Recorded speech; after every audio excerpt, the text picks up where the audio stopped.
She walked through that gate like a joke. They sent her to fail. A family that never saw her handed her to a man who saw everything. He had buried a wife, raised a daughter alone, locked every door inside himself, and the woman standing in his garden had no idea she was about to change all three of their lives forever. But someone in that house already knew, and they were already planning to destroy it. Stay right there, because the moment she said my family sent me as a joke was the moment his whole world cracked open. Hello friends, welcome to our story. Before we start, please do like this video, share and subscribe. Also, tell us in the comments where you're watching from. Is it Lagos, Abuja, Port Harcourt, perhaps London, New York, or even Johannesburg? We want to know. And tell us what life lessons you gleaned at the end of this video. She was sitting in the corner of the room when her stepmother said it. Not quietly, not carefully, loudly, with laughter, like it was the funniest thing anyone had ever said. Send AMMA. The whole room went silent for exactly 1 second, and then everyone burst out laughing. Her two stepsisters laughed so hard one of them had to hold the wall. Her stepmother was wiping tears from her eyes. Even the housekeeper, who was supposed to be invisible, looked down and smiled. AMMA heard every single word.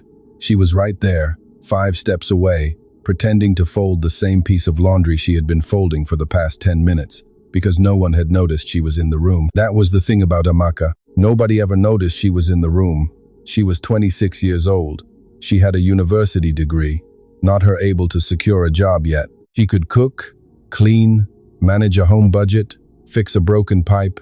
None of that mattered, because when people looked at AMMA, they didn't see any of that. They saw a girl with no makeup, no Instagram page, no curves that made men turn their heads. They saw a girl who wore flat shoes and tied her hair back and didn't know how to laugh loudly in a room full of people. They saw a girl who looked exactly like her mother, and her mother had been the first wife, the forgotten one, the one who died quietly in a hospital bed 7 years ago while her father was already building a new life somewhere else. AMMA was that woman's daughter, and in this house, that meant she was already losing before the game began.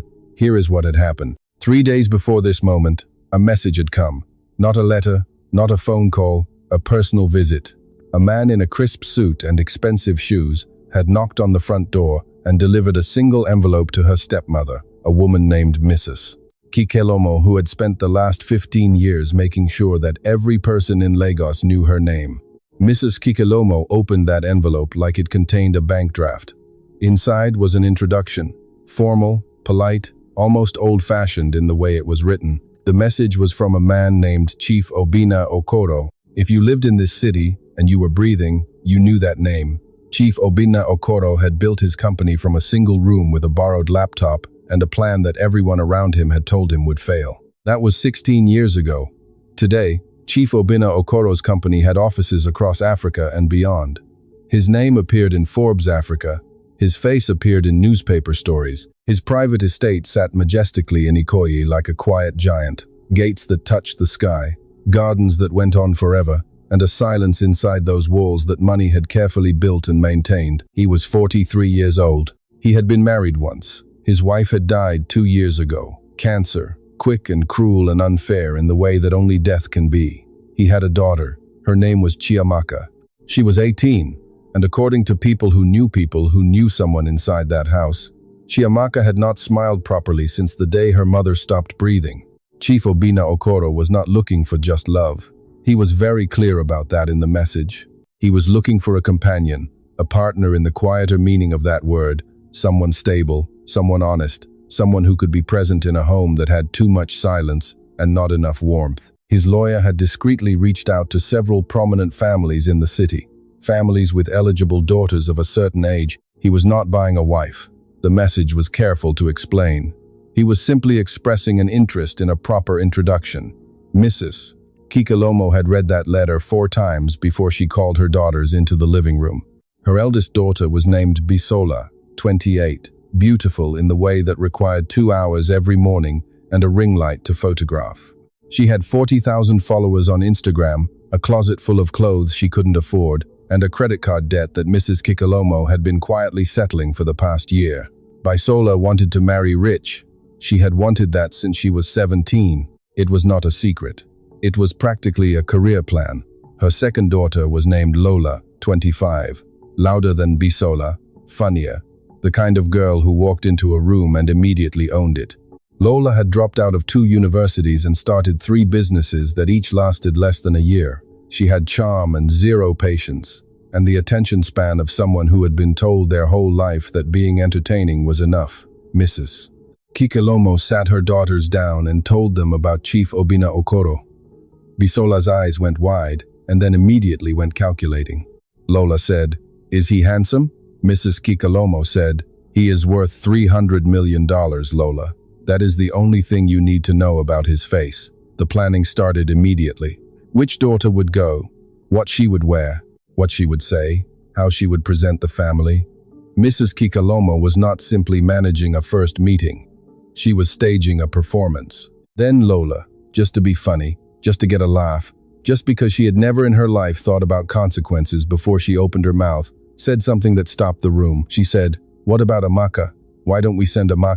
Let her finally be useful. You know she will be rejected anyway."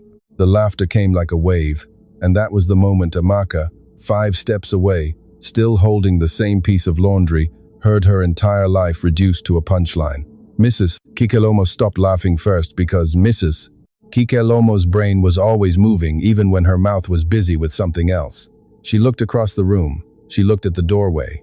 She looked at the particular emptiness of a space that people overlook, and she saw AMMA, and something shifted in Mrs. Kikelomo's eyes. Not kindness, never kindness, but calculation. The kind of look a chess player gets when they suddenly see a move no one else has noticed. "Actually, Mrs.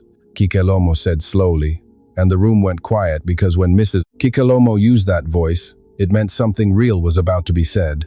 "Actually, that's not the worst idea." Lola blinked. "Mama, I was joking." "I know you were joking," Mrs. Kikelomo said, "but I'm not." She walked toward the doorway. She looked directly at AMMA for the first time in what felt like months. "Come here," she said. AMMA put the laundry down. She walked forward. Her face was calm in the way that people who have learned not to react in this house always have calm faces. It was not peace. It was armor. Mrs. Kikelomo studied her stepdaughter. "The way you study an object, you are deciding whether to throw away or repurpose. You are going to meet Chief Obina Okoro," she said, "this Saturday."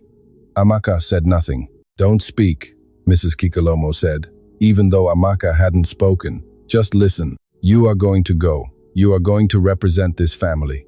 You are going to sit there and let him see what a disappointment you are, and then he's going to send you home.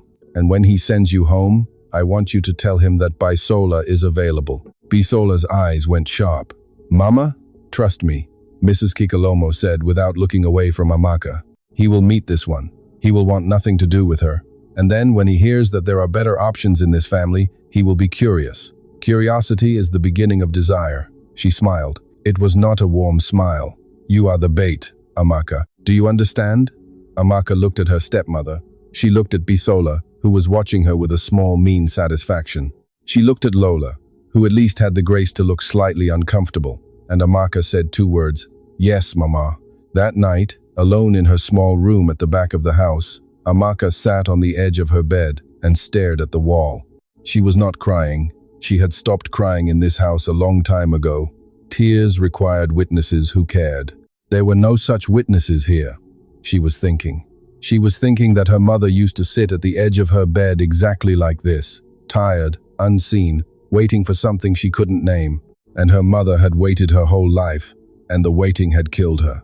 AMMA picked up her phone. She looked at the one photograph she had of her mother. Her mother was laughing in it, genuinely, deeply laughing at something outside the frame of the picture. She looked so alive that looking at it always hurt. AMMA set the phone face down. She made a decision in that room, a quiet decision, the kind no one would see, because no one ever saw anything AMMA did. She was going to go to that meeting, not as bait, not as a joke, not as Mrs. Kikelomo's pawn. She was going to go as herself, whatever that meant, whatever was left of herself after years in this house. She was going to walk into that room, and she was going to be honest because honesty was the only thing this family had never been able to take from her. She didn't know what would happen after that. She was 26 years old, and she was afraid, and she was tired, and she was something else too, something she hadn't felt in a long time. She was ready.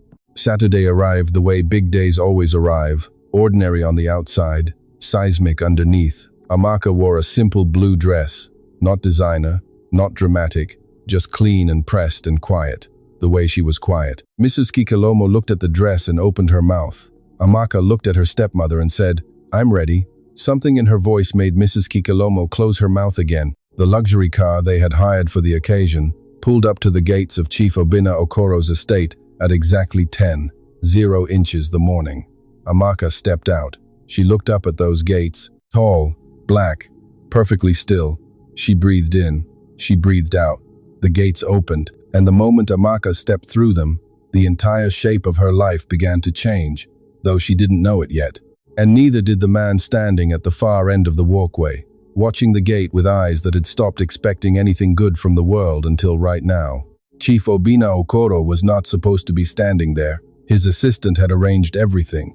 A staff member was meant to receive the guest at the entrance, escort her to the sitting room, offer her hibiscus tea, and then come and inform Chief Obina quietly that the visitor had arrived. That was the system. That was how it had worked for the two other introductions he had agreed to over the past several months, both of which had lasted less than 40 minutes before he politely ended them and asked his assistant to send the appropriate thank you gift. He had not planned to be at the gate, but something had pulled him out of his study that morning. He didn't understand it. He had been sitting at his desk, going through contracts he had already read 3 times, and suddenly he couldn't sit still. He'd stood up, walked out of the study, walked down the long corridor, out through the side door, and across the garden. And now here he was, standing at the far end of the stone walkway, like a man who had forgotten where he was going. He saw the gate open.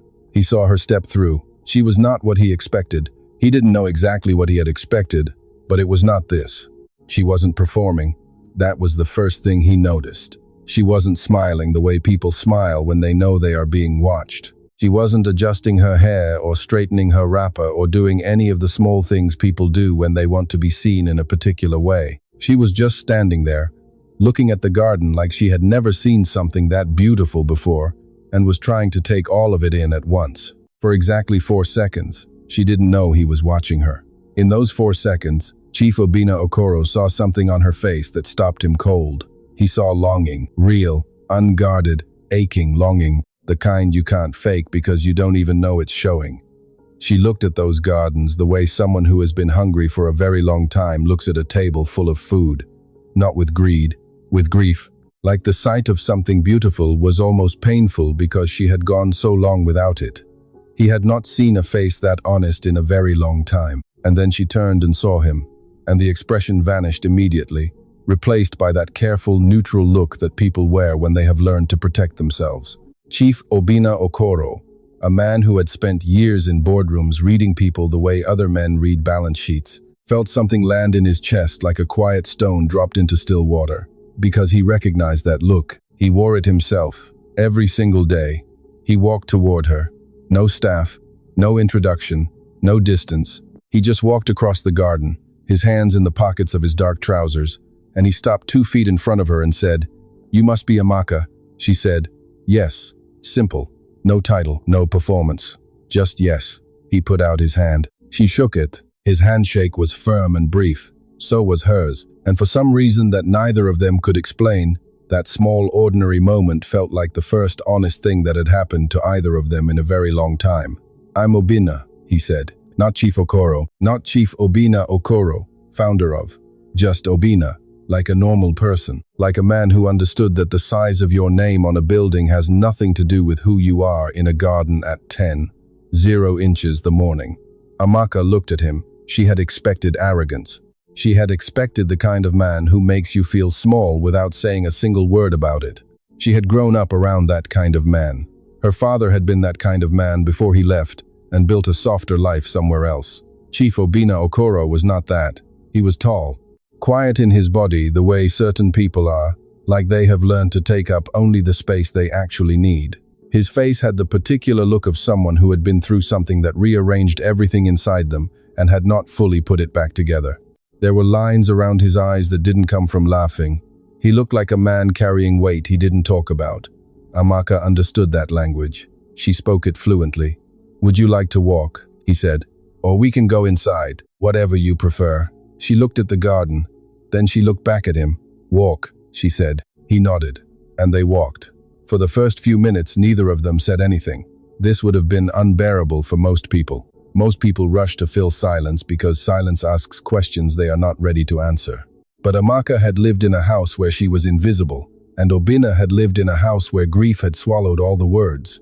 And so the two of them walked along the stone path between the roses and the tall hedges, and the silence between them was not uncomfortable. It was almost a relief.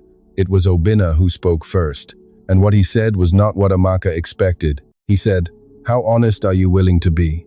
She turned to look at him. "About what?" she said. "About why you're here, about what your family wants, about whether any of this is actually your idea." AMMA stopped walking. Alguna stopped too. He turned to face her. His expression was not accusing. It was not cold. It was the expression of a man who has been lied to in careful, beautiful, well-dressed ways for long enough that he would rather be hit with a plain truth than handed another gift-wrapped version of a lie. She looked at him for a long moment, and then she said, "You want honest? I have enough of everything else," he said quietly. AMMA took a breath. "My family sent me as a joke," she said. The words fell into the air between them, like something breakable hitting the ground. "They don't think I have any value," she continued, because she had started now, and stopping felt like cowardice. "I'm my father's daughter from his first marriage. My mother died. His second wife has 2 daughters who look the way people expect women to look, and I don't. So when they heard about you and about this meeting, they thought it would be funny or useful. They sent me here to fail, so that when you turned me away, they could offer you someone better." She stopped. She looked at the roses to her left. Her jaw was tight. "That's the truth," she said. "I don't know what else to tell you." Silence. She waited for him to call someone, to end the meeting, to look at her with the polite pity that is somehow more humiliating than cruelty. But Chief Obina Okoro did something completely different. He sat down on the stone bench beside the path. He put his hands together between his knees.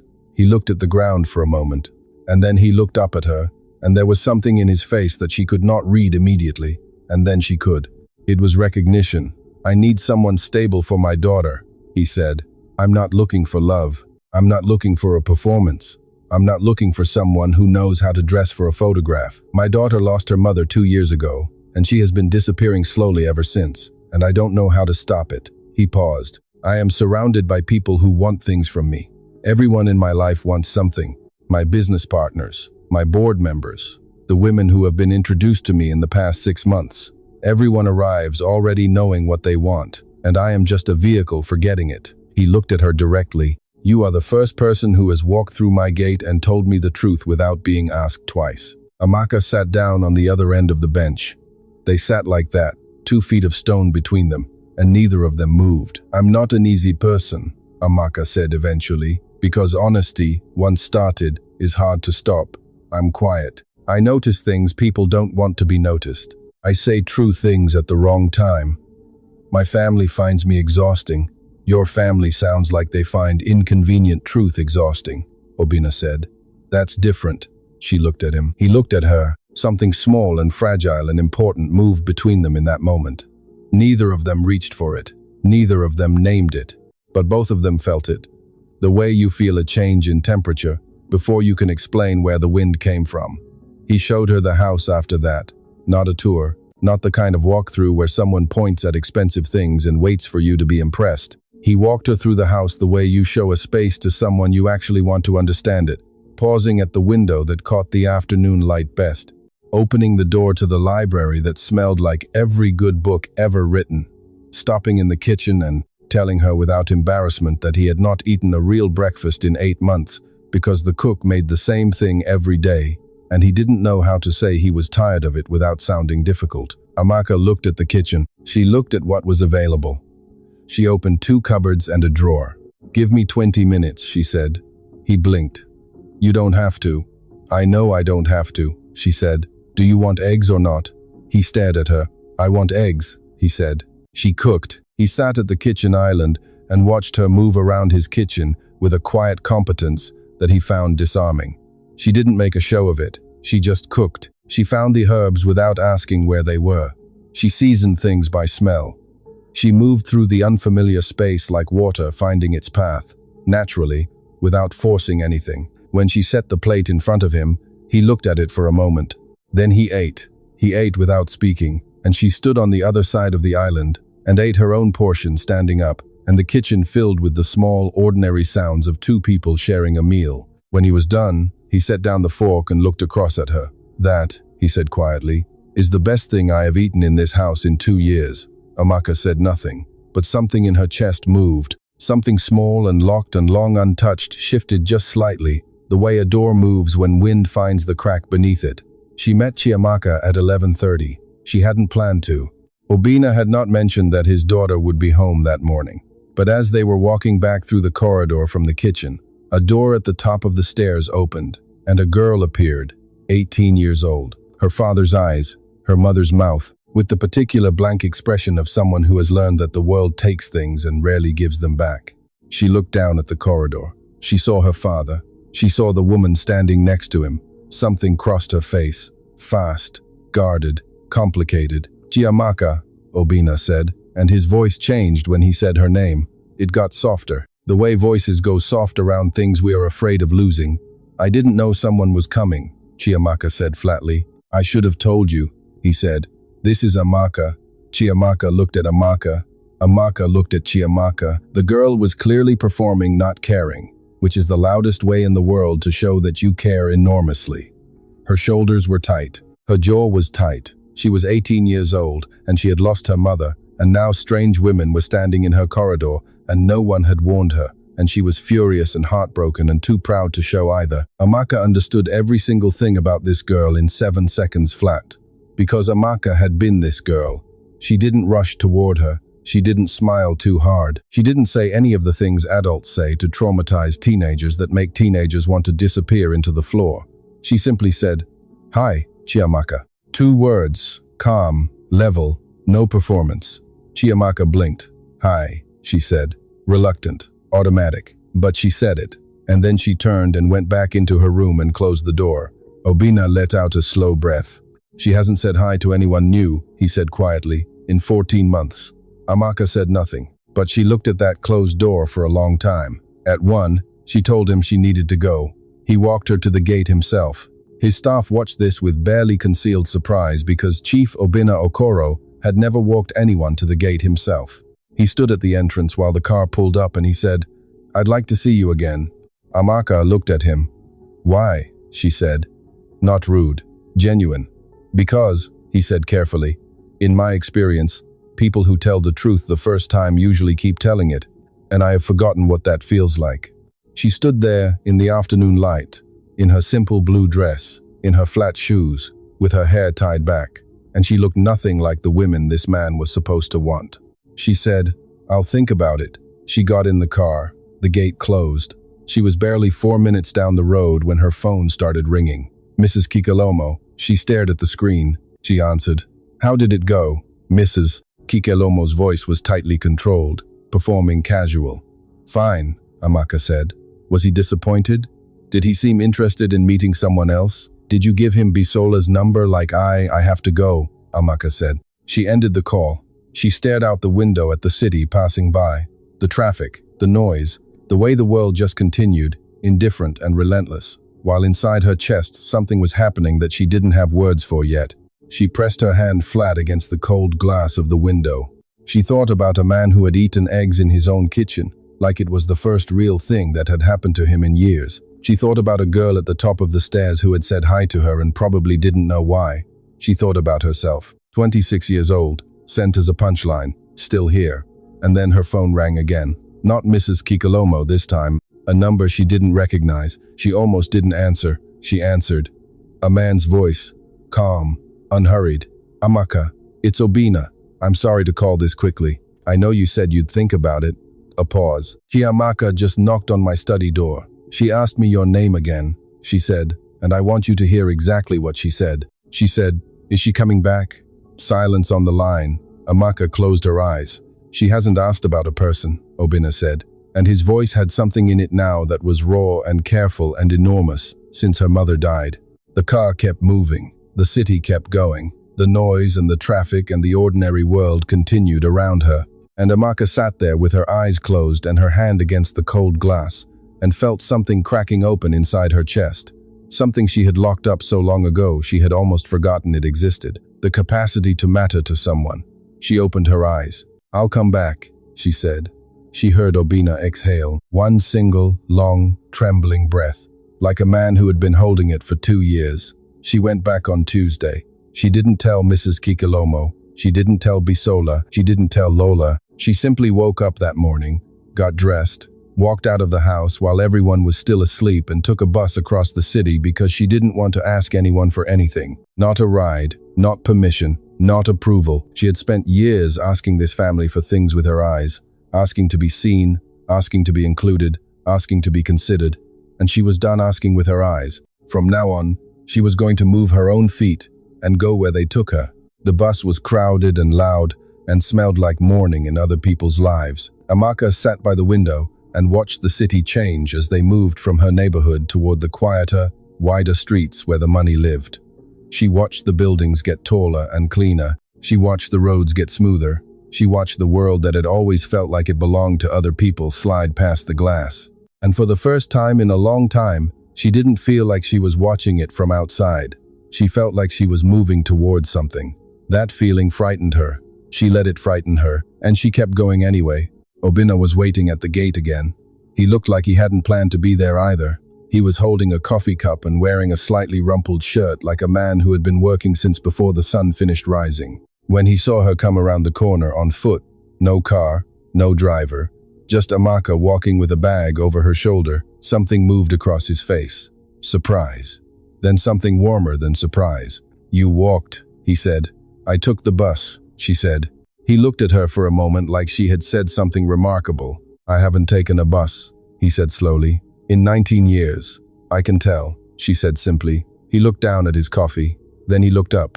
"Come in," he said. She found out on that second visit that Chief Obina Okoro's enormous, expensive, perfectly maintained house was one of the loneliest places she had ever stood inside. It wasn't the silence. Amaka was comfortable with silence. It was the kind of silence. There is a difference between the silence of peace and the silence of absence, and every room in that house was full of the second kind. The kind of silence that has a shape, that has the outline of a person who used to be there and isn't anymore. She noticed it in the small things. The second coffee mug on the kitchen shelf, clean and unused, still in the same position it had been placed in, probably by the same hands that would never place it there again. The reading chair in the corner of the library with a blanket folded over the arm, too carefully folded. The way you fold something you can't bring yourself to put away. The photographs on the wall of the main corridor, Obina, a woman with a wide, bright smile, a younger Chiamaka with gap-toothed happiness, all of them slightly faded from 2 years of morning light falling on the same spot. No one had moved the photographs. No one had rearranged the chair. No one had put the second mug away. This house was a museum, a beautiful, expensive, heartbroken museum, and the man living inside it had stopped knowing how to live in anything else. She met the head of household staff that morning, a woman named Mama Ayo, broad-shouldered, efficient, with a permanently careful expression of someone who had navigated grief in this house alongside her employer and was still navigating it. Mama Ayo looked at Amaka the way a person looks at something unfamiliar in a familiar space. Not hostile, just measuring. Amaka said, "Good morning."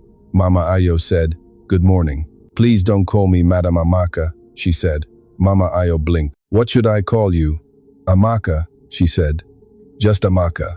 Something in Mama Ayo's expression softened by exactly 1 degree. It was not much. But Amaka, who had spent years reading the tiny emotional movements of people who had been told to keep their feelings professional, caught it immediately. She spent the next hour in the kitchen with Mama Ayo, not because anyone asked her to, but because the kitchen was where she felt most capable of doing something real. She helped with the preparation for lunch. She didn't take over. She didn't make suggestions that felt like criticisms. She just worked alongside Mama Ayo, the way someone works who genuinely doesn't think they are better than the person next to them. By the end of that hour, Mama Ayo was talking, not professionally, talking. Telling Amaka that the household ran on a schedule that Chief Obina had frozen in place 2 years ago, and no one had dared to change it, even though several things about it no longer made sense. telling her that Chief Obina ate alone every night at a table set for 3, because no one had told the staff to set it differently, and no one had had the courage to bring it up. Telling her, quietly, carefully, that Miss Chiamaka had stopped eating dinner with her father 3 months ago, and now took her food upstairs, and they could both hear her moving around in her room alone, and it was the saddest sound in the whole house. Amaka listened to all of it. She asked questions, small, careful questions that showed she was actually hearing the answers. When Mama Ayo finished, she looked at Amaka with a different expression than the one she'd started with. "Are you coming back?" Mama Ayo asked, blunt, honest. The question of a woman who had watched too many disappointments walk through that gate. Amaka looked at her. "Yes," she said. Mama Ayo nodded once, looked down at the counter, and then did something that Amaka would think about for weeks afterward. She reached out and patted Amaka's hand, once, gently, the way women who have survived difficult lives sometimes touch each other, not with pity, but with recognition. "Good," Mama Ayo said simply, and went back to work. Chiamaka came downstairs at noon. She stood at the kitchen doorway and looked at Amaka the way a cat looks at something it is pretending not to be interested in. Amaka looked up from the counter, met her eyes, and then looked back down at what she was doing. She did not make a big deal out of Chiamaka being there. She did not rush toward her with warmth and questions, and the overwhelming adult energy that teenagers smell from a mile away and immediately flee. She just said, without looking up, "There's mango on the top shelf of the fridge, behind the orange juice." Silence. She heard footsteps. She heard the fridge open. She heard the specific sound of someone finding exactly what they were told would be there. A pause. Then Chiamaka said, "From inside the fridge, how did you know I liked mango?" "I didn't," Amaka said. "I like mango. I assumed you might also be a person." A longer pause. And then, soft, surprised, almost against her will, Chiamaka laughed. It was a small laugh, a half laugh, gone almost before it arrived. But Obina, who was passing the kitchen doorway at that exact moment and who heard it, stopped walking. He stood in the corridor outside the kitchen door, completely still, and listened to the sound of his daughter laughing for the first time in longer than he could precisely remember. His hand went to the wall beside him. He pressed his palm flat against it. He closed his eyes, and in the corridor of his museum house, this man who had built companies and crossed continents and negotiated things that made other powerful men nervous, this man stood alone and pressed his hand against the wall and tried very hard not to fall apart. She came back Thursday. She came back the following Monday. And then she came back on Wednesday of the week after that, and by then she wasn't coming to visit anymore. She was just coming. There was no word for what she was doing yet. The word hadn't been agreed upon by anyone, but the shape of it was becoming clear. She reorganized the filing system in Obina's home office because she noticed that 3 important contracts had been stored in the wrong section and that the error had been there long enough to gather dust. She didn't announce it.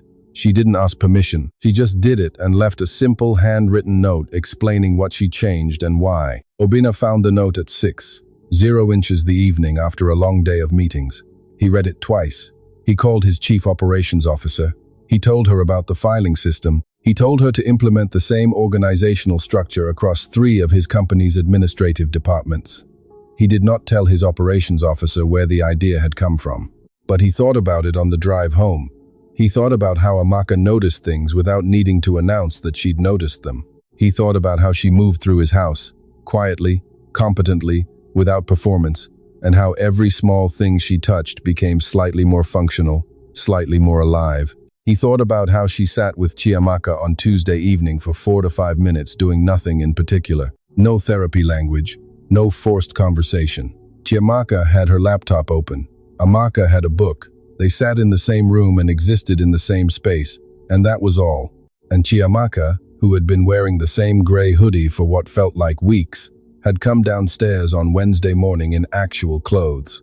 He thought about all of this and he pulled up to the gate of his house, and the gate opened and the driveway lights came on, and he sat in the car for a moment before going in.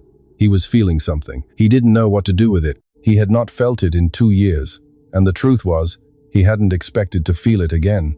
He wasn't sure he had the right to feel it again. He wasn't sure he was ready for what it meant or what it would cost if it turned out to be wrong.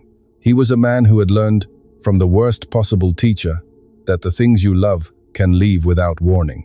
And so he sat in his car for 3 minutes, feeling something he could not name yet, and then he put it in a box and closed the box and got out and went inside.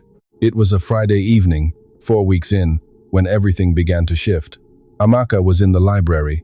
She had developed a habit of spending the last hour of her visits there, the room with the reading chair and the carefully folded blanket that no one moved. She sat across from that chair every time. She had never touched the blanket.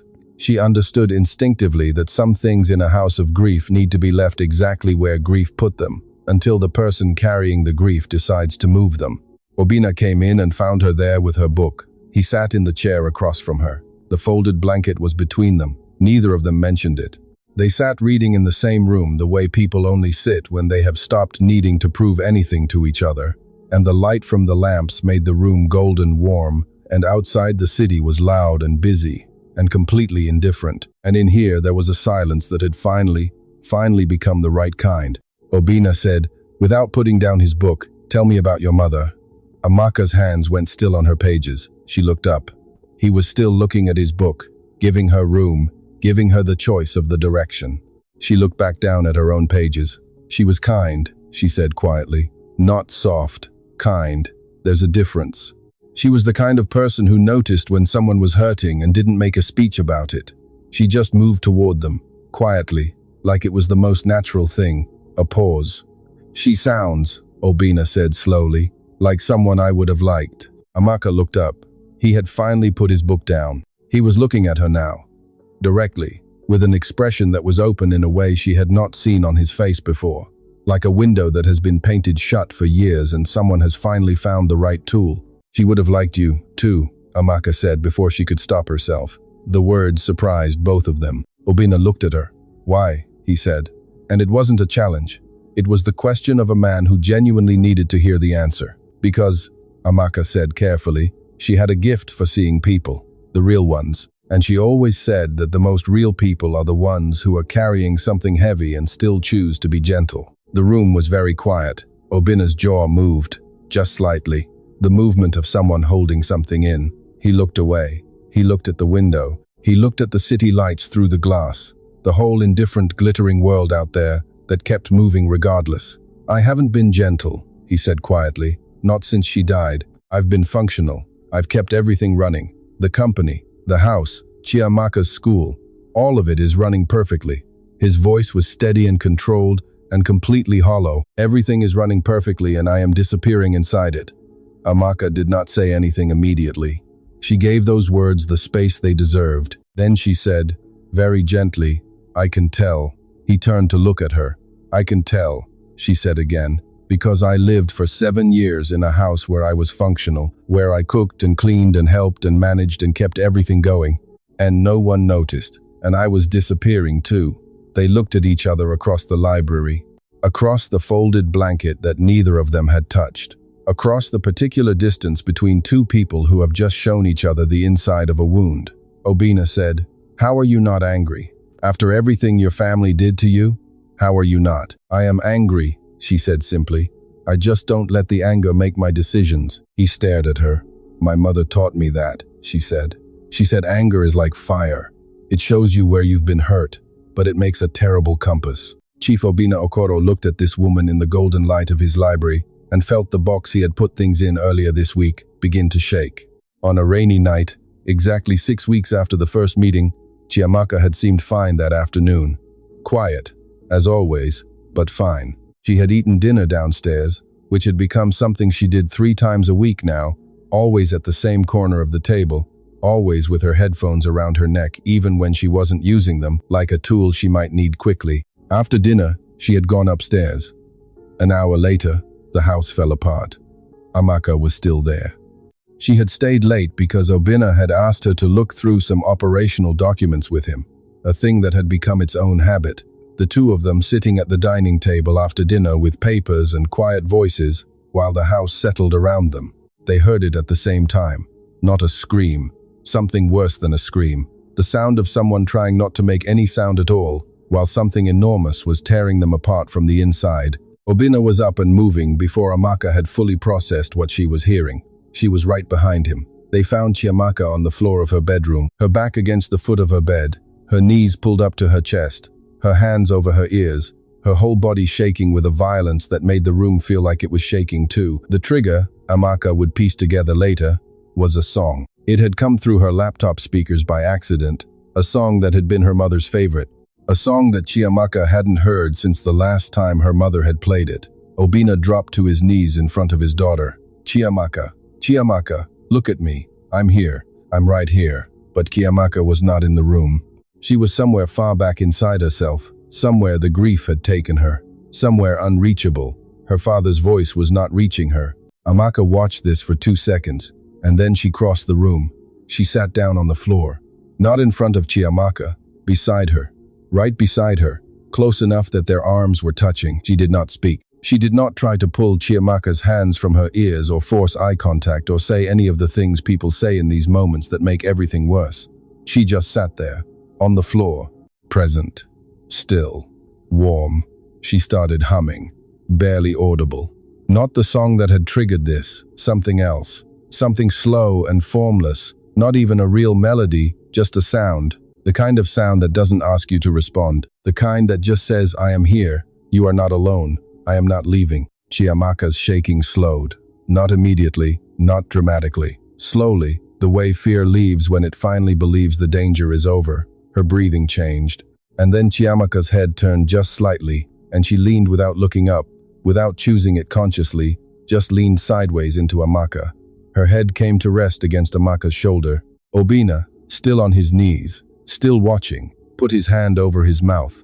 AMMA stayed exactly where she was. She kept humming. Her hand moved slowly, carefully, and rested on Chiamaka's hair. And the three of them stayed like that on the floor of that bedroom while the rain hit the windows and the city went on outside. And inside this house, something sealed itself shut, and something else, something that had been broken for 2 years, took its first fragile breath. It was midnight by the time Chiamaka finally slept. AMMA walked out of the bedroom quietly, pulling the door until it was almost closed. She turned in the corridor and Obina was there. He was standing with his back against the wall across from the door. He had been there the whole time, watching through the half-open door. His face was a wreck. There is no other way to say it. Chief Obina Okoro, who held billion naira negotiations with the expression of a man playing chess while half asleep, was standing in his own corridor at midnight, with a completely destroyed face. Eyes red, jaw tight, the careful architecture of his composure entirely gone. He looked at AMMA. She looked at him. She crossed the corridor. She didn't think about it. She didn't calculate it. She just crossed the space between them and she put her arms around him. Simple, human, the way you hold a person who is about to fall. He went very still, and then he broke. Not loudly. Chief Obina Okoro was not a man who broke loudly. He broke quietly, the way the deepest things break, without drama, without sound. Just a long, shaking exhale against a shoulder, and his arms coming around her and holding on with a particular desperate grip of a man who has been pretending he was fine for so long that the pretending had become its own kind of prison. She held him. She didn't say anything. There was nothing to say. Some moments are not for words. Some moments are only for presence. For the radical, simple, world-altering act of refusing to let someone be alone in the worst of it. She held him, and he held her. And in the corridor of the museum house, for the first time in 2 years, the silence changed its shape entirely.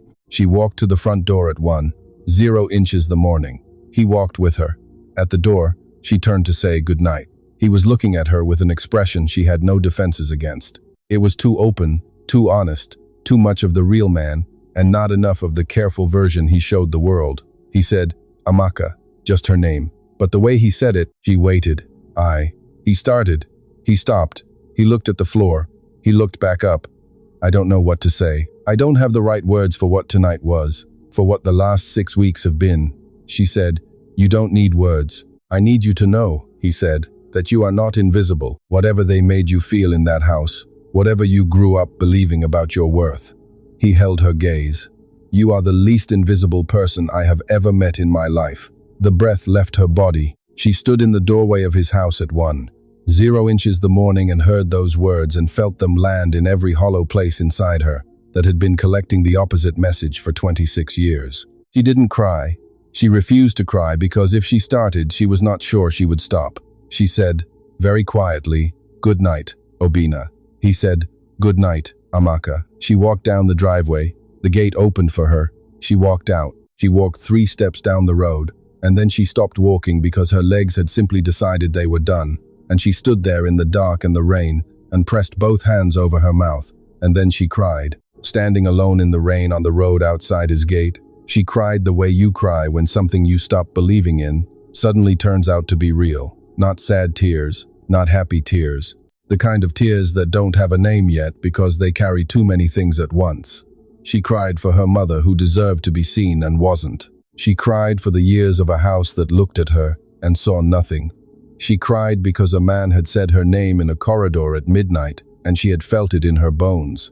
She cried because a broken girl had leaned her head onto her shoulder and the weight of it had felt like the most important thing that had ever happened to her.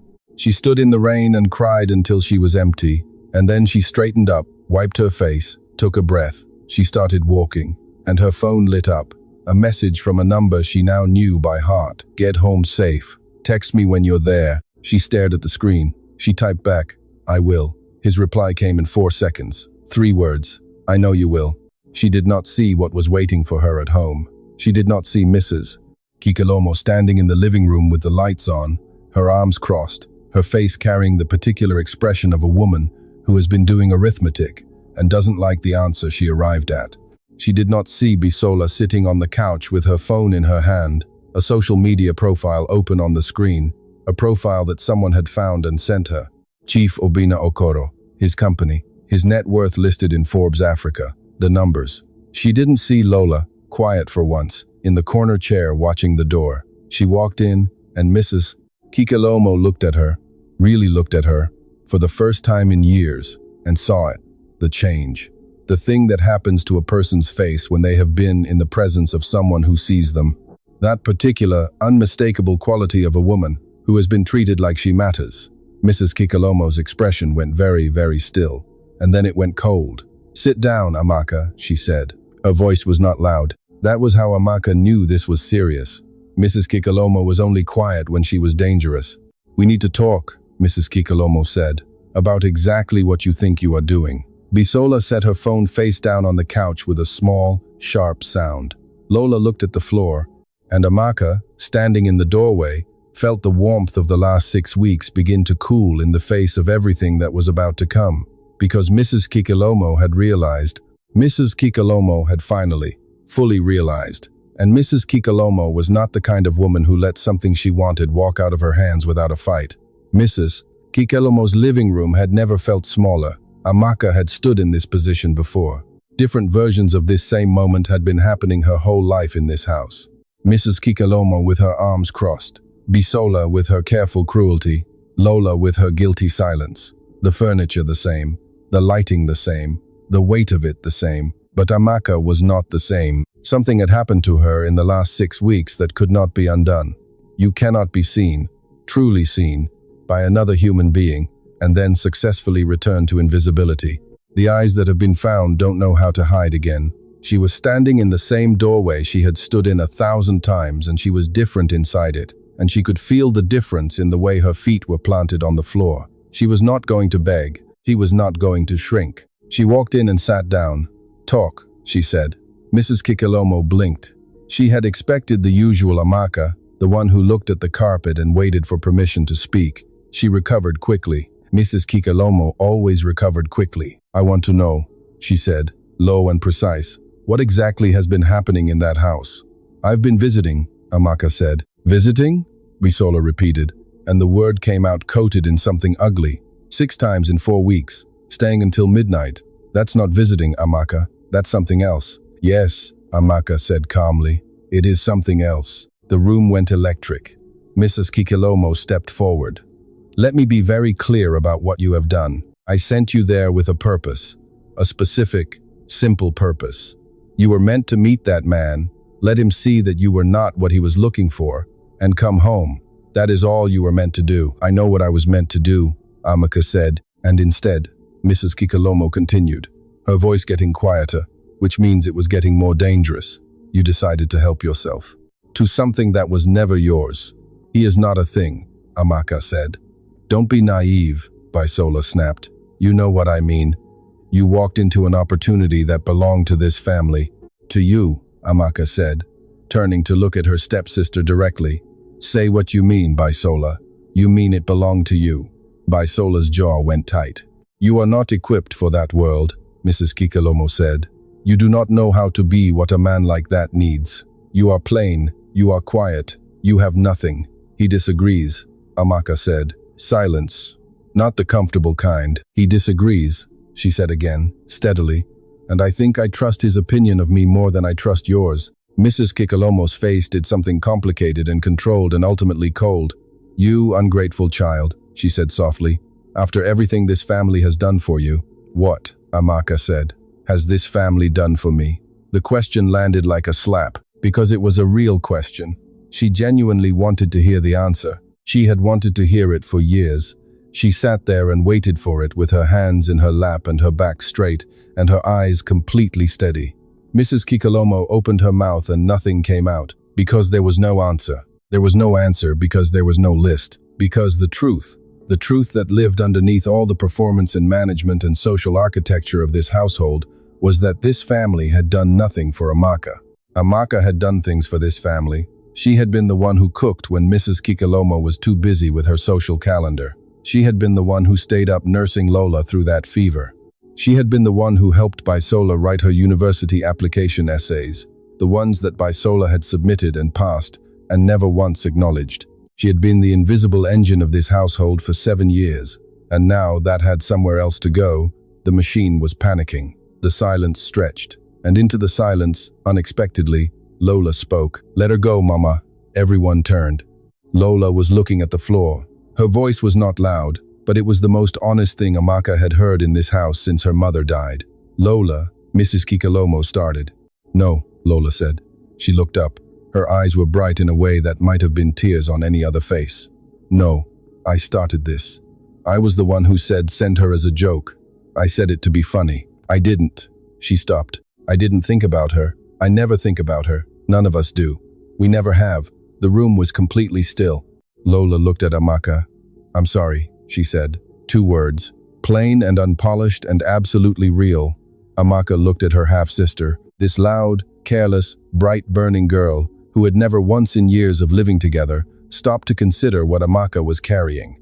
Something in AMMA's chest moved. She did not say it's okay, because it was not okay. What had been done to her was not okay, and she was done pretending that it was. But she said, I know. Lola nodded, looked back at the floor. Bisola said nothing. Her face was a closed door, and AMMA had stopped knocking on it years ago. Mrs. Kikalomo said nothing either. She was looking at AMMA with an expression that had finally dropped its mask, and underneath the mask was something AMMA had never expected to see there. Fear. Mrs. Kikalomo was afraid, not of losing Chief Obina, not of losing the money or the opportunity. She was afraid of AMMA, of what AMMA represented, of what it meant that this girl she had overlooked and managed and maneuvered for 7 years had simply walked out of this house and into a life that all of Mrs. Kikalomo's strategies had failed to build. She was afraid because she understood, in this moment, that she had underestimated something essential. AMMA stood up. I'm going to bed, she said. She walked across the room. She walked past Mrs. Kikalomo. She walked past Bisola. She stopped at Lola's chair. She put her hand, briefly, on Lola's shoulder. Lola looked up. AMMA looked at her for a moment. No smile, no warmth performance, just acknowledgement. I heard you.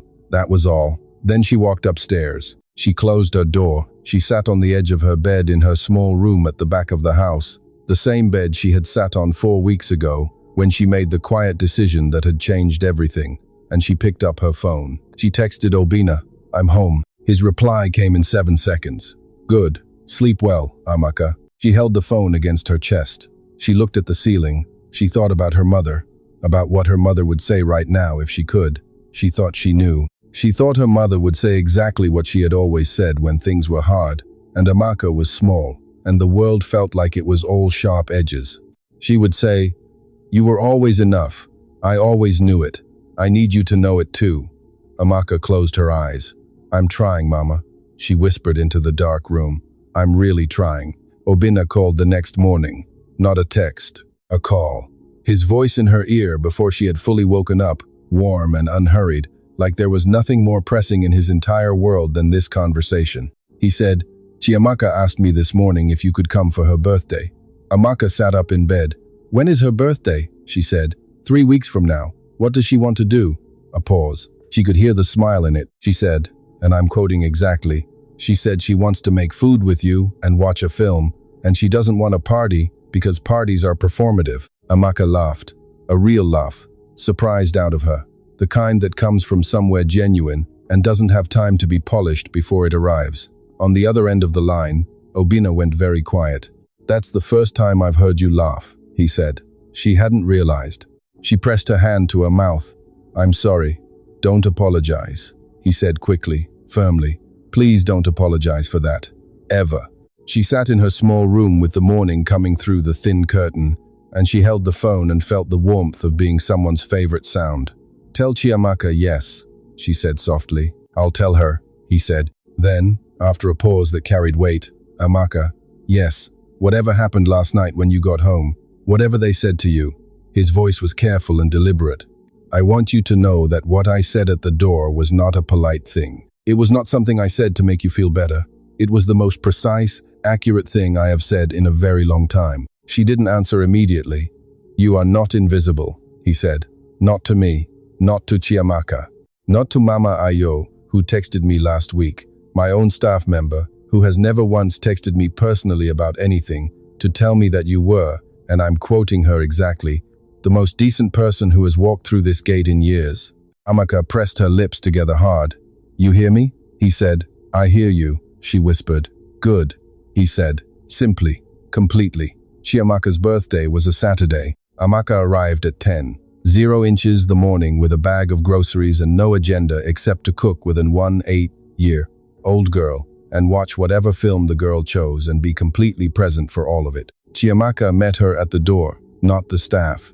Chiamaka. She was wearing color, not a lot. A yellow Ankara top over her jeans. Simple, not dramatic. But it was the first color Amaka had ever seen on her, and it hit like sunlight hitting glass. "You came?" Chiamaka said. "I said I would," Amaka said. Chiamaka looked at the grocery bag. "What did you bring?" "Everything for jollof rice, and the mango thing. And I think there might be cake ingredients in there, if a person were inclined." Chiamaka's face did the thing it was increasingly doing around Amaka, that helpless, reluctant, beautiful thing where it opened up despite itself. "I'm inclined," she said. They cooked for 3 hours. Obina stayed out of the kitchen entirely, which was exactly the right thing to do, because what happened in that kitchen was not for him, it was for his daughter. He sat in his study and listened to the sounds coming through the house, the laughter, the mild argument about whether the jollof rice needed more pepper, the sound of the smoke alarm going off briefly and then both of them laughing about it, and he did something he had not done in 2 years. He left his work completely untouched. He just sat and listened to his house being alive. At 4:00 the afternoon, the three of them sat down together and ate. The table was set for 3. Someone, Chiamaka, had folded the napkins into triangles, which was an entirely unnecessary and entirely wonderful thing to do. They ate and talked, and the conversation moved, the way conversation moves when 3 people are genuinely comfortable with each other, without agenda, without performance, doubling back and sideways and forward in the way that real conversations do. At one point, Chiamaka looked across the table at Amaka and said, without any preamble, "Did you always know you were smart, or did someone have to tell you?" The question surprised all 3 of them, including Chiamaka. Amaka looked at her. "No, clears throat, one told me," she said honestly. "For a long time, I thought the problem was me." Chiamaka nodded slowly, like someone receiving information they have been searching for in the wrong places. "I think I'm smart," Chiamaka said carefully, "but I keep waiting for someone to tell me it's allowed." The table was quiet. Obina looked at his daughter like he was seeing something he had been too close to see clearly before. Amaka said, "You don't need permission. I know it feels like you do, but you don't." Chiamaka looked at her for a long moment. "How do you know?" she said. "Because," Amaka said, "I spent years waiting for mine, and it never came from the people I was waiting for. It came from me, and I almost missed it." Chiamaka was quiet.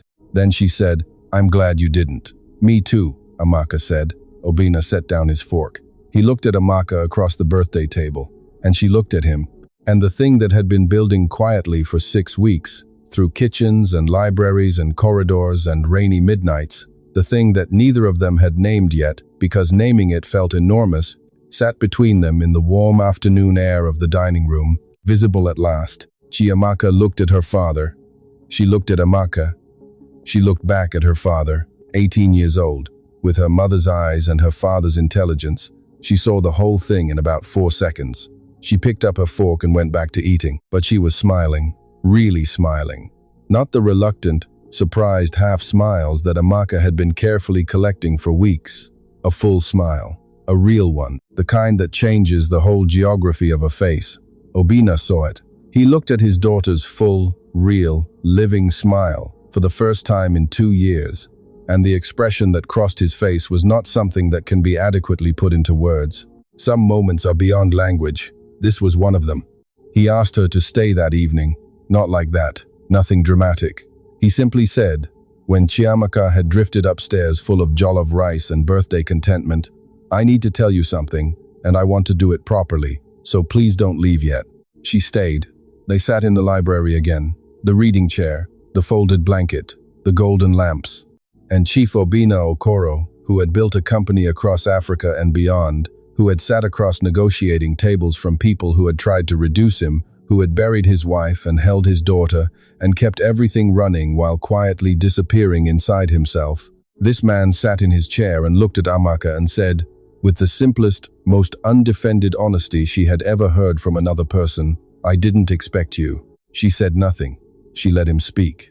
I agreed to these introductions because my lawyer said it was practical, and because I was running out of ways to help Chiamaka on my own.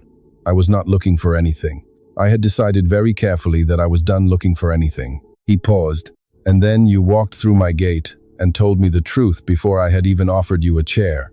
And something in me, something I had put away very firmly, woke up. And I have been fighting it for 6 weeks because I didn't think I had the right to feel it again. Because loving someone and losing them is the worst possible education in how permanent loss is. Amaka's chest was unbearably full. "But I need to say it," he said, "because you deserve to hear it said out loud. Not implied, not suggested, said." He looked at her steadily. "I love you, Amaka, not because you're here, not because Chiamaka needs you, not because you make this house feel like a home instead of a memory." His voice was low and sure and real. "Because of you specifically. Exactly you. The you that your family sent here as a joke. That you. She is the one I love." The silence after those words was the loudest thing Amaka had ever heard. She sat with them. She felt them land on every place inside her that had been told it was too plain, too quiet, too invisible, too much of her mother and not enough of whatever the world had decided a woman should be. She felt them land, and she felt something happen inside her chest that she had been bracing against for 6 weeks, because she knew that if she let it happen, it would change everything. And change was terrifying when you had lost so much to it. She stopped bracing. She let it happen. And it felt like standing in the sun for the first time after a winter that had lasted 26 years. She said, "I was afraid to come back that first Tuesday. After the gate closed behind me, I was terrified because I knew that if I came back, something would start that I wouldn't be able to stop." Obina watched her, and I was scared, she said, because the only thing worse than never being chosen is being chosen and then losing it. I know what loss looks like. My mother's face at the end, the way she looked at me like she was sorry she was leaving. I am not good at letting people in because the people I have let in have left. Her voice stayed steady, but her eyes were bright. "But," she said, "I am more afraid of standing at the edge of something real and walking away from it because I was too afraid to step forward." She looked at him. "My mother waited her whole life for someone to see her," she said. "She died waiting. I am not going to do that." She took one breath. "I love you too," she said. "I have been loving you from the moment you sat on that bench and told me the truth about yourself. I think I recognized you. I think you are the same kind of lonely as me, and I think neither of us has to be anymore." Obina did not move for a long moment. And then he crossed the library in 3 steps, and he took her face in his hands, the way you hold something that finally arrived after you had given up believing it was coming, with complete disbelief and complete certainty at the same time. He pressed his forehead against hers. They stayed like that, breathing the same air, in the library, with the folded blanket between the chairs, with the second coffee mug on the shelf, with the photographs on the corridor wall and the reading chair that no one had moved, and all the careful architecture of a grief that was not over but was, for the first time, being carried by more than one person. He kissed her, gentle, unhurried, sure, and the museum house, in that moment, became a home again. They were married 4 months later. It was exactly the wedding it was always going to be. Small, private, no cameras, no press, no spectacle. The garden of the estate on a Saturday morning, the roses in full color, the sky, the particular shade of clear that feels like the world got cleaned overnight. Mama Ayo cried from the beginning and didn't apologize for it once. Chiamaka stood beside Amaka. She had asked to stand beside her. She had asked quietly, 3 weeks before the wedding, coming to find Amaka in the kitchen and standing in the doorway the way she used to stand in doorways, careful, testing, and saying, "Can I be next to you when it happens? I want to be next to you." Amaka had turned from the counter and looked at this girl, this brilliant, healing, yellow Ankara top-wearing, full smile-finding girl who had put her head on a stranger's shoulder on a rainy night and changed the shape of 3 lives. "There is nowhere," Amaka said. "I would rather have you." So Chiamaka stood beside her. Obina waited at the end of the garden path. He watched Amaka walk toward him with the morning light on her face, and the roses on either side, and no performance in any part of her, just herself, exactly herself, in a simple dress that was not designer and not dramatic and was entirely perfect. And the expression on his face was the expression of a man receiving the thing he had stopped believing he deserved. She reached him. He took her hand. "Hi," he said softly, just to her. "Hi," she said back. Chiamaka, standing beside them, made a small sound that was almost a laugh and almost a sob, and was entirely the most beautiful thing either of them had ever heard. The family found out through someone who had attended an event at which a business associate of Chief Obina Okoro had mentioned his recent marriage. Mrs. Kikelomo found out on a Tuesday. She sat down when she heard it, actually sat down, which was something Mrs. Kikelomo almost never did in moments of crisis, because sitting down felt like losing. She sat down. She thought about the girl she had sent as a joke, the girl she had looked at every day for years and never seen, the girl who had cooked and cleaned and managed and helped and asked for nothing except to be considered human, and had been denied even that. She thought about what she had missed. Not the money, not the status. Those thoughts came too, but they were not the first ones. The first one was something more complicated and more honest than that. She thought about what it meant that she had lived with someone extraordinary for 7 years, and had been too busy performing her own life to notice. She did not call Amaka immediately. She sat with what she had done for a long time first. Bisola did not sit with anything.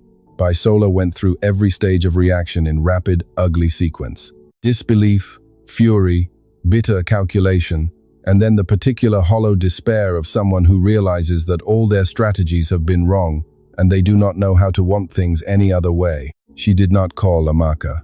It would have been too much like an apology. Lola called. Lola called on a Wednesday evening, and when Amaka answered, Lola said, "I just wanted to say congratulations. I mean it. I genuinely, completely mean it." Amaka sat in the garden of her new home. Her home. She was still learning how to own that word, with the evening light on the roses, and her husband's voice somewhere inside the house, and her daughter, who was not legally her daughter but was completely her daughter upstairs, and she listened to Lola's voice. "Thank you, Lola," she said. "Are you happy?" Lola asked, and the question was raw and real. The question of someone who was asking because they actually needed to know, because it mattered to them. "Yes," Amaka said simply. A pause on the line. "Good," Lola said, and her voice cracked very slightly on that one word, and she covered it quickly. "Good. You should be. You always should have been." Amaka looked at the roses. "Lola," she said, "you can come for dinner sometime, if you want. Just you, not as anything, just as someone I grew up with." The pause on the other end lasted a long time. "I'd like that," Lola said quietly. Mrs. Kikelomo came 6 weeks later. She called first.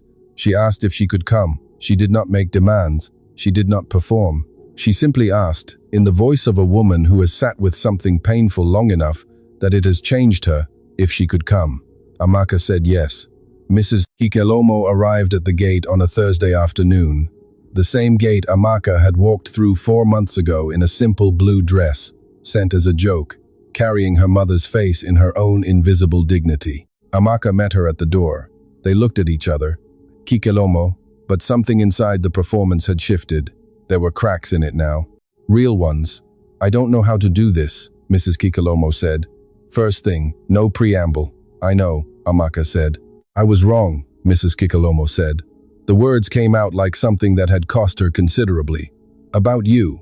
About everything I thought about you. I was wrong for years, and I do not have an excuse for it. I have reasons. Small, selfish, human reasons, but they are not excuses." AMMA looked at this woman who had made her childhood smaller than it needed to be, who had looked at her father's first wife's daughter and decided that invisible was the right category for her. She looked at her for a long time. "I'm not going to tell you it's fine," AMMA said. "It wasn't fine." Mrs. Kikelomo nodded. "I know. But," AMMA said, "my mother raised me to move toward people instead of away from them. She said the only thing worse than being hurt is becoming the kind of person who builds walls, so nothing can ever hurt you again, because nothing else can get in, either." She stepped back from the door. "Come in," she said. "Tea is on." Mrs. Kikelomo walked through the door. It was not a reconciliation. Not exactly, not yet. It was something smaller and more honest than that. It was a beginning, a tentative, fragile, genuine beginning, which is the only kind of beginning that actually leads anywhere worth going. Obina found AMMA that evening in the garden after Mrs. Kikelomo had gone. She was standing by the roses in the early dark, her arms wrapped around herself, looking up at the sky, the way people look up when they are talking to someone who is no longer there in any place you can point to on a map, but is still, somehow, completely present. He stood beside her. He didn't ask what she was thinking.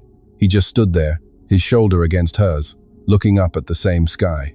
After a while, she said she would have loved this garden. He knew who she meant.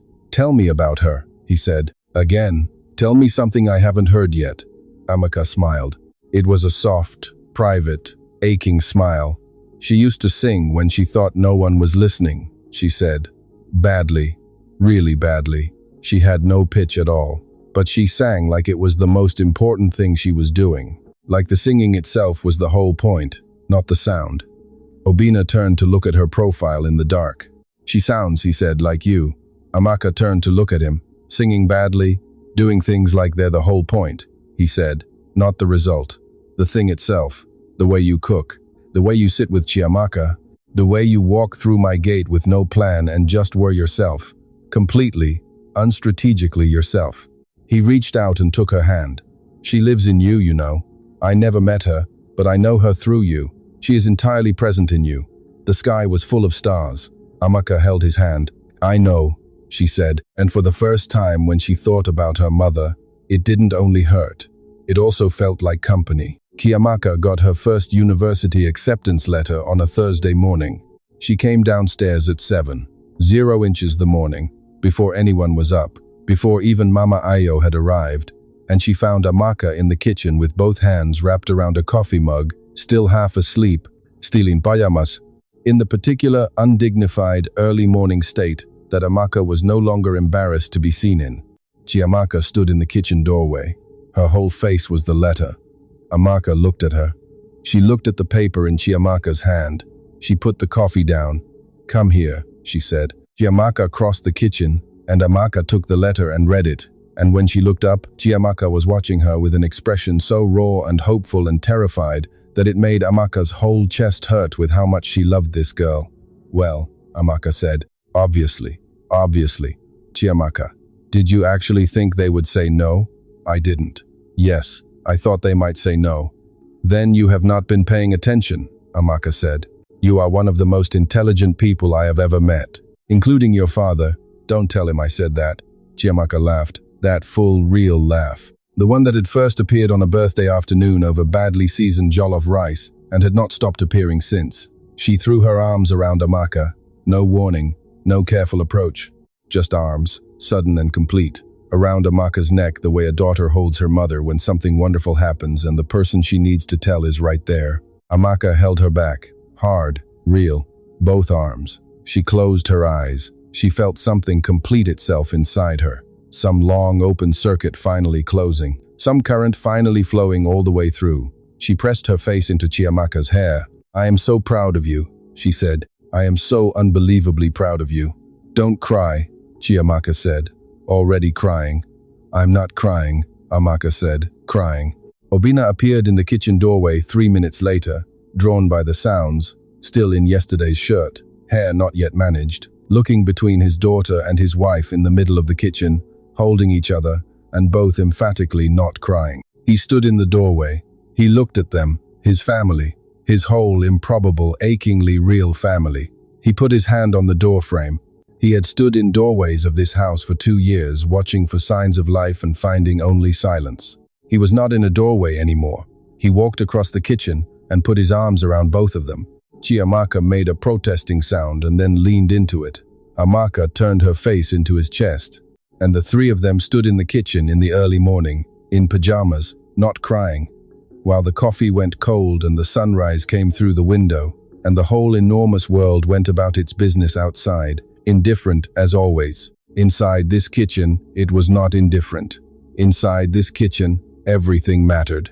There is a photograph. Nobody famous took it. Nobody planned it. Mama Ayo took it, actually, on her phone, on a Tuesday morning when she walked into the garden and found them there.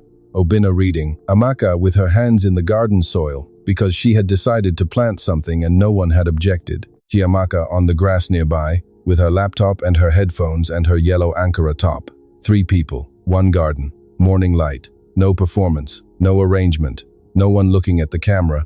Mama Ayo took it and sent it to Amaka later that day with a message that said simply, "This is what it looks like." Amaka looked at the photograph for a long time. She thought about a woman who used to sit at the edge of a bed too tired to move, who sang badly when she thought no one was listening, who moved toward people instead of away from them, and taught her daughter to do the same.